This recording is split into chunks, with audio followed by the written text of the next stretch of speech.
ಪಂಚವಾರ್ಷಿಕ ಯೋಜನೆಗಳನ್ನು ಏಕೆ ಜಾರಿಗೆ ತಂದಿದ್ದು? ಭಾರತದ ಪಂಚವಾರ್ಷಿಕ ಯೋಜನೆಗಳು ರಾಷ್ಟ್ರದ ಆರ್ಥಿಕ ರಚನೆಯನ್ನು ಪರಿವರ್ತಿಸಲು ಮತ್ತು ವಿವಿಧ ಕ್ಷೇತ್ರಗಳಲ್ಲಿ ಸಮತೋಲಿತ ಅಭಿವೃದ್ಧಿಯನ್ನು ಖಚಿತಪಡಿಸಿಕೊಳ್ಳಲು ವಿನ್ಯಾಸಗೊಳಿಸಲಾದ ಕೇಂದ್ರೀಕೃತ ಮತ್ತು ಯೋಜಿತ ಆರ್ಥಿಕ ಕಾರ್ಯಕ್ರಮಗಳ ಸರಣಿಯಾಗಿದೆ. ಪಂಚವಾರ್ಷಿಕ ಯೋಜನೆಗಳನ್ನು ಪ್ರಪಂಚದಲ್ಲಿಯೇ ಮೊದಲ ಬಾರಿಗೆ 1928ರಲ್ಲಿ ಸೋವಿಯತ್ ಯೂನಿಯನ್, ರಶಿಯಾ ದೇಶವು ಸ್ವೀಕರಿಸಿತು. By Joseph Stalin. ಪ್ರಪ್ರಥಮವಾಗಿ ಪಂಚವಾರ್ಷಿಕ ಯೋಜನೆಗಳನ್ನು ಭಾರತಕ್ಕೆ ಪರಿಚಯಿಸಿದವರು ಪಂಡಿತ್ ಜವಾಹರಲಾಲ್ ನೆಹರು. ಯೋಜನಾ ಆಯೋಗ, ಪ್ಲಾನಿಂಗ್ ಕಮಿಷನ್. 1950 ಮಾರ್ಚ್ 15ರಂದು ಸ್ಥಾಪಿತವಾದ ಯೋಜನಾ ಆಯೋಗವು ಭಾರತದಲ್ಲಿ 5 ವರ್ಷಗಳ ಆರ್ಥಿಕ ಯೋಜನೆಗಳನ್ನು ರೂಪಿಸಲು, ಕಾರ್ಯಗತಗೊಳಿಸಲು ಹಾಗೂ ಅವುಗಳ ಪರಿಣಾಮಕಾರಿತ್ವವನ್ನು ಮಾನಿಟರ್ ಮಾಡಲು ಜವಾಬ್ದಾರಿಯಾಗಿತ್ತು. ಸಂವಿಧಾನದ 39ನೇ ವಿಧಿಗನುಗುಣವಾಗಿ ಭಾರತದಲ್ಲಿ ಯೋಜನಾ ಆಯೋಗವನ್ನು ಸ್ಥಾಪಿಸಲಾಯಿತು. ಯಾವಾಗಲೂ ಯೋಜನಾ ಆಯೋಗದ ಅಧ್ಯಕ್ಷರು ಭಾರತದ ಪ್ರಧಾನಮಂತ್ರಿಗಳಾಗಿರುತ್ತಾರೆ. ಪಂಚವಾರ್ಷಿಕ ಯೋಜನೆಗಳಿಗೆ ಅಂತಿಮ ಅನುಮೋದನೆಯನ್ನು ರಾಷ್ಟ್ರೀಯ ಅಭಿವೃದ್ಧಿ ಮಂಡಳಿ, ನ್ಯಾಷನಲ್ ಡೆವಲಪ್ಮೆಂಟ್ ಕೌನ್ಸಿಲ್, ನೀಡುತ್ತದೆ. ಎನ್ಡಿಸಿಯನ್ನು 1952 ಆಗಸ್ಟ್ 6ರಂದು ಸ್ಥಾಪಿಸಲಾಯಿತು. ಪ್ರಧಾನಮಂತ್ರಿಗಳು ಇದರ ಅಧ್ಯಕ್ಷರಾಗಿರುತ್ತಾರೆ.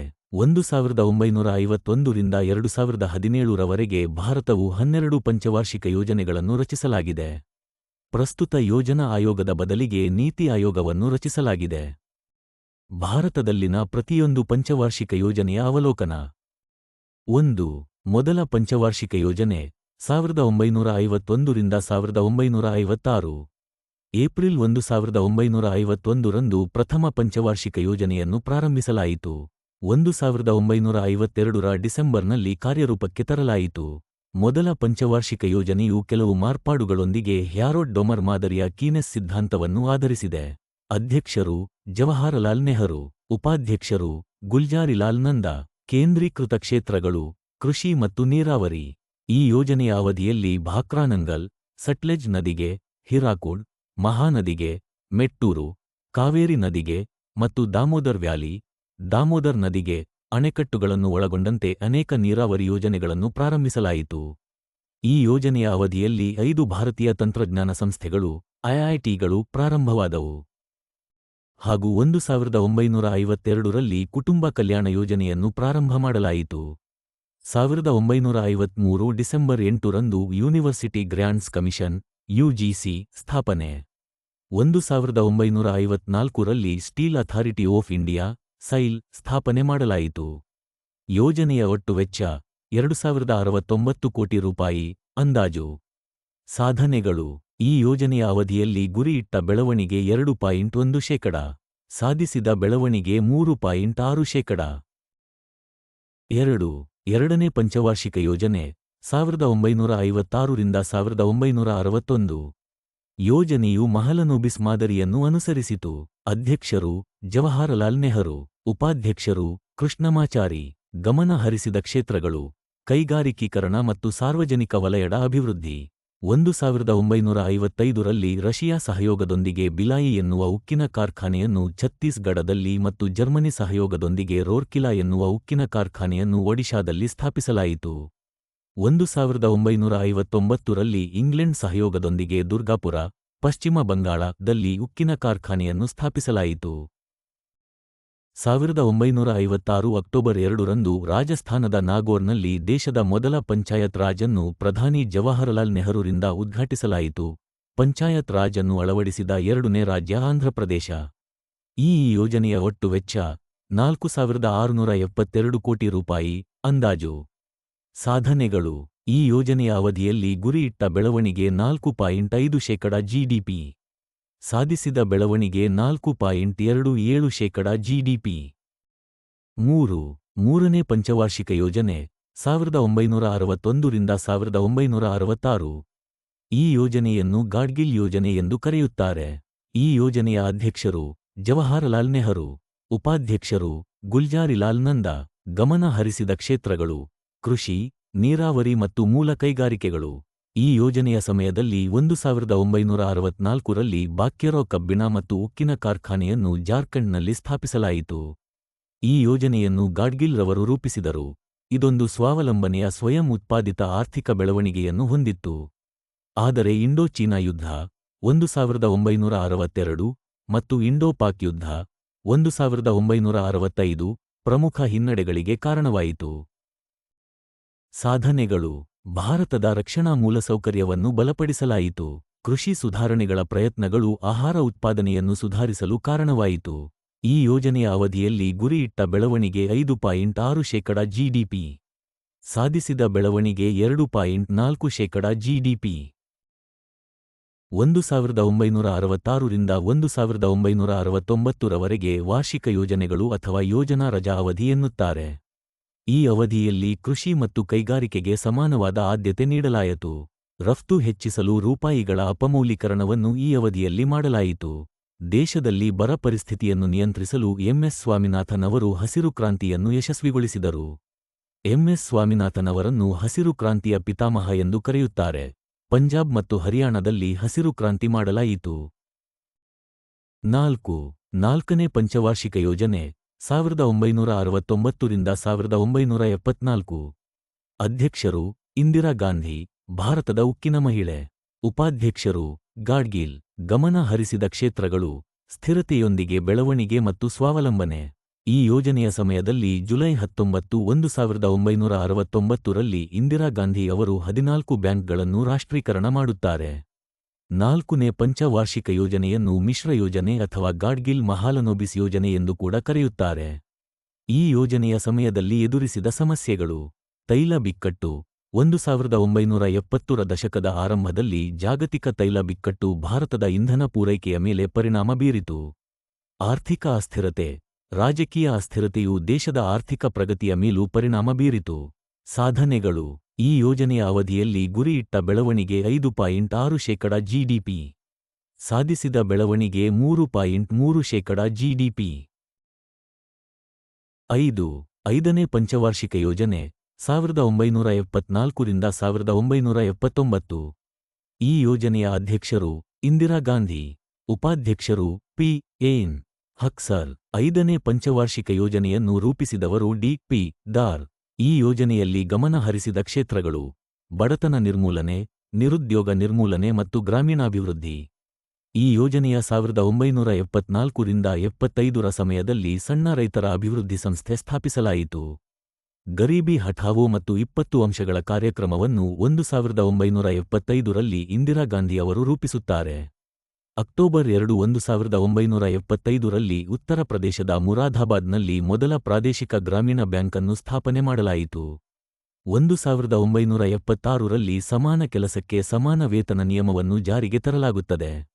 ಈ ಯೋಜನೆಯ ಗುರಿಯಿಟ್ಟ ಬೆಳವಣಿಗೆ 4.4% ಜಿಡಿಪಿ. ಸಾಧಿಸಿದ ಬೆಳವಣಿಗೆ 4.8% ಜಿಡಿಪಿ. 1978 ರಿಂದ 1980 ರವರೆಗೆ ಎರಡನೇ ರಜಾ ಅವಧಿ ಎಂದು ಹೇಳುತ್ತಾರೆ. 6ನೇ ಪಂಚವಾರ್ಷಿಕ ಯೋಜನೆ 1980 ರಿಂದ 1985. ಈ ಯೋಜನೆಯ ಅಧ್ಯಕ್ಷರು ಇಂದಿರಾ ಗಾಂಧಿ. ಉಪಾಧ್ಯಕ್ಷರು ಎನ್.ಡಿ. ತಿವಾರಿ.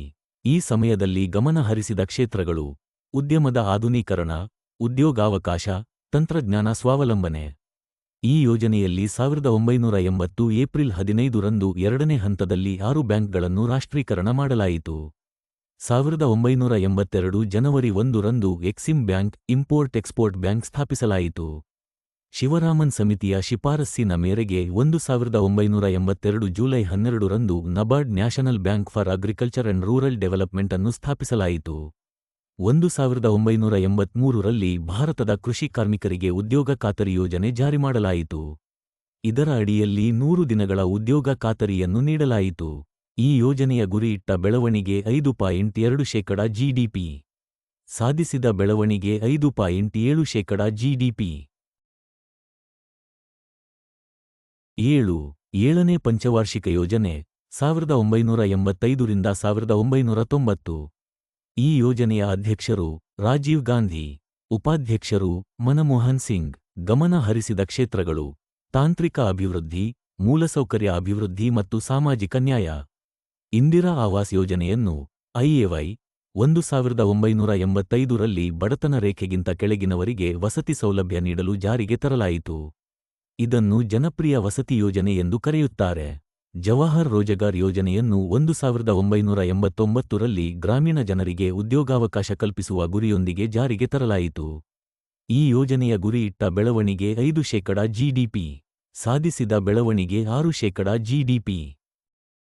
1990 ರಿಂದ 1992 ರವರೆಗೆ ವಾರ್ಷಿಕ ಯೋಜನೆಗಳನ್ನು ಭಾರತ ಸರ್ಕಾರ ಘೋಷಣೆ ಮಾಡಿತು.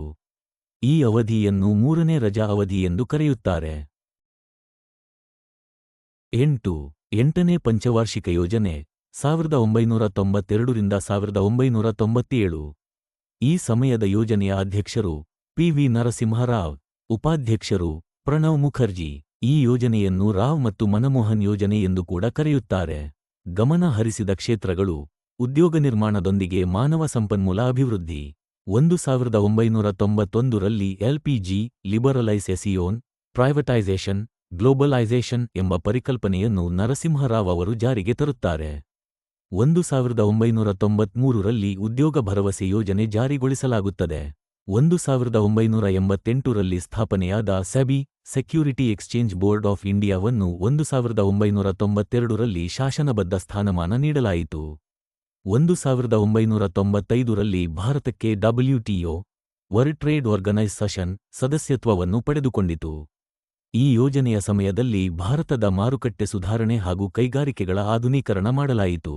ಸಾಧನೆಗಳು: ಈ ಯೋಜನೆಯ ಸಮಯದಲ್ಲಿ ಗುರಿಯಿಟ್ಟ ಬೆಳವಣಿಗೆ 5.6% ಜಿಡಿಪಿ. ಸಾಧಿಸಿದ ಬೆಳವಣಿಗೆ 6.7% ಜಿಡಿಪಿ. 9ನೇ ಪಂಚವಾರ್ಷಿಕ ಯೋಜನೆ 1997 ರಿಂದ 2002. ಗಮನ ಹರಿಸಿದ ಕ್ಷೇತ್ರಗಳು: ಸಾಮಾಜಿಕ ನ್ಯಾಯ ಹಾಗೂ ಸಮಾನತೆ. ಸ್ವರ್ಣ ಜಯಂತಿ ಗ್ರಾಮ ಸ್ವರಾಜ್ ಯೋಜನೆಯನ್ನು ಏಪ್ರಿಲ್ 1999 ರಂದು ಗ್ರಾಮೀಣ ಜನರ ಆದಾಯ ಹೆಚ್ಚಿಸುವ ಕಾರ್ಯಕ್ರಮವನ್ನು ಜಾರಿಗೆ ತರಲಾಯಿತು.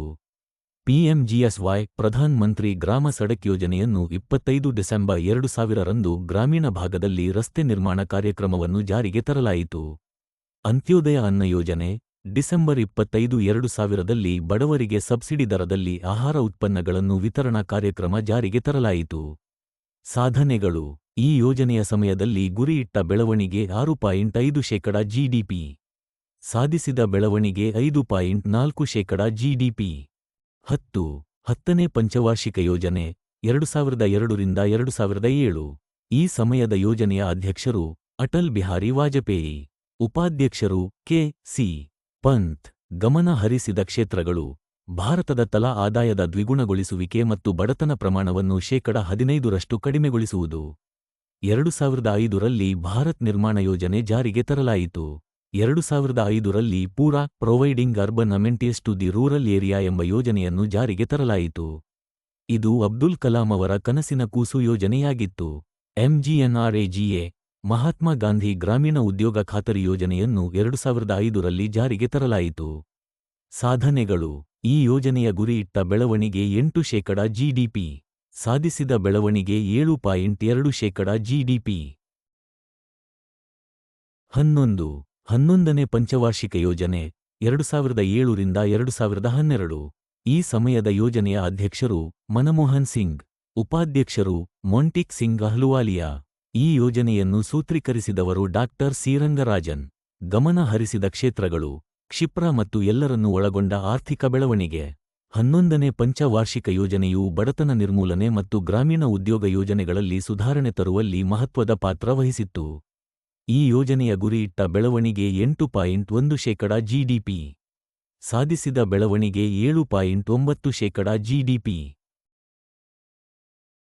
12ನೇ ಪಂಚವಾರ್ಷಿಕ ಯೋಜನೆ 2012 ರಿಂದ 2017. ಈ ಸಮಯದ ಯೋಜನೆಯ ಅಧ್ಯಕ್ಷರು ಮನಮೋಹನ್ ಸಿಂಗ್. ಉಪಾಧ್ಯಕ್ಷರು ಮೊಂಟಿಕ್ ಸಿಂಗ್ ಅಹ್ಲುವಾಲಿಯಾ. ಗಮನ ಹರಿಸಬೇಕಾದ ಕ್ಷೇತ್ರಗಳು: ವೇಗವಾದ, ಸುಸ್ಥಿರ ಮತ್ತು ಹೆಚ್ಚು ಸಮಗ್ರ ಬೆಳವಣಿಗೆ. ಈ ಯೋಜನೆಯ ಪ್ರಮುಖ ಗುರಿಗಳು ಜಿಡಿಪಿ ಬೆಳವಣಿಗೆ ದರವನ್ನು 8% ಹಾಗೂ ಕೃಷಿ ಬೆಳವಣಿಗೆ ದರವನ್ನು 4% ಹೆಚ್ಚಿಸುವುದು ಮತ್ತು ಬಡತನ ಪ್ರಮಾಣವನ್ನು 10% ಕಡಿಮೆ ಮಾಡುವುದು ಪ್ರಮುಖ ಗುರಿಯಾಗಿತ್ತು. 50 ಮಿಲಿಯನ್ ಕೃಷಿಯೇತರ ಉದ್ಯೋಗ ಸೃಷ್ಟಿಸುವುದು. ಲಿಂಗ ತಾರತಮ್ಯ ಹಾಗೂ ಪ್ರಾದೇಶಿಕ ಅಸಮತೋಲನವನ್ನು ಕಡಿಮೆ ಮಾಡುವುದು. ಗ್ರಾಮಗಳಲ್ಲಿ ವಿದ್ಯುತ್ ಸರಬರಾಜು ಪೂರೈಕೆ. ಸವಾಲುಗಳು: ಯೋಜನೆಯ ಕೊನೆಯ ಕೆಲವು ವರ್ಷಗಳಲ್ಲಿ ನಿಧಾನಗತಿಯ ಆರ್ಥಿಕ ಬೆಳವಣಿಗೆಯಿಂದ 12 ಪಂಚವಾರ್ಷಿಕ ಯೋಜನೆಯನ್ನು 2015 ಸಮಯದಲ್ಲಿ ನಿಲ್ಲಿಸಿ ನೀತಿ ಆಯೋಗವನ್ನು ಜಾರಿಗೆ ತರಲಾಗುತ್ತದೆ.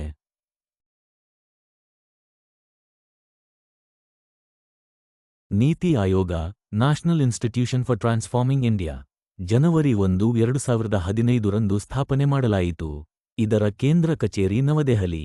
ಇದನ್ನು policy think tank of the Indian government ಎಂದು ಕೂಡ ಕರೆಯುತ್ತಾರೆ.